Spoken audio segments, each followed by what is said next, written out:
mà nâng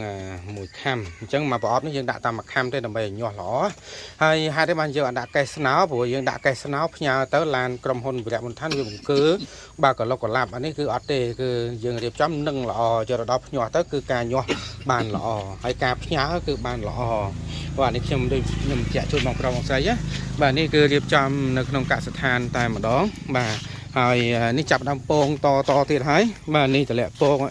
បាទមើលពងវាបាទមករងបាទមិនមែនតិចទេគឺច្រើនណាស់ស្មើនេះវាល្ងាចតិចវាចាប់ដើមឡើង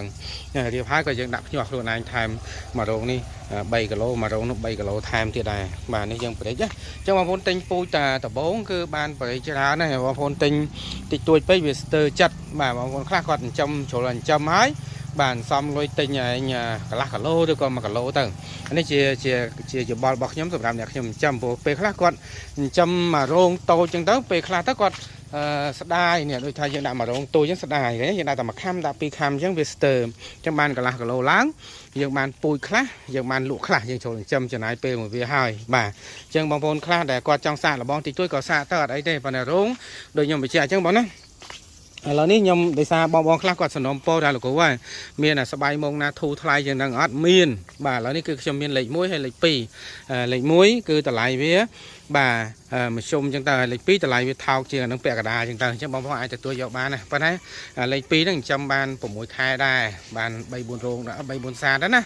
បាទអញ្ចឹងអានេះខ្ញុំបញ្ជាក់ជូនបន្ថែមប៉ុន្តែបាទលេខ1នេះ5ឆ្នាំ10ឆ្នាំអត់ណាទេធានាជូនហ្មងបាទធានាជូនព្រោះខ្ញុំចំខ្លួនឯងផ្ទាល់ហើយសបាយហ្នឹងបាទហើយខ្ញុំនាំចូលពីក្រុមហ៊ុនបាទតាមរយៈក្រុមហ៊ុនសបាយលេខ1បាទអញ្ចឹងបងប្អូនឃើញណាបាទហើយកដោចិញ្ចឹមធំណាមានវាឡើងប៉ុណ្ណាណៃណាបាទអរគុណបាទណាឡើងពេញរោងតែម្ដងណាបាទណាចាប់ដើមដាក់ណាហើយនេះការរៀបចំបដាបាទដាក់ទៅបដាហើយអរគុណបងប្រុសបងស្រីជួបគ្នានៅវីដេអូបន្តទៀតនេះបងប្រុសគាត់មករៀនផ្ទាល់ណាគាត់មករៀនឡើងមួយទឹកជាងហើយនៅអនុវត្តផ្ទាល់ធ្វើផ្ទាល់នៅទីនេះបាទហើយគាត់ឃើញថាមុខរបរចិញ្ចឹមកដោបនេះគឺស្រួលជាងប្រភេទមុខរបរផ្សេងបាទនេះគឺ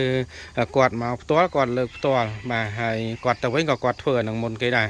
បាទហើយមួយទៀតគឺខ្យងបឺនេះខ្យងបឺបងប្អូនណាបាទខ្យងបឺនៅក្នុងកសិដ្ឋាន400នេះបាទសូម្បីក្នុងលូនេះក៏យើងចិញ្ចឹមសត្វតែខ្យងបឺដែរបាទបងប្រុសបងស្រី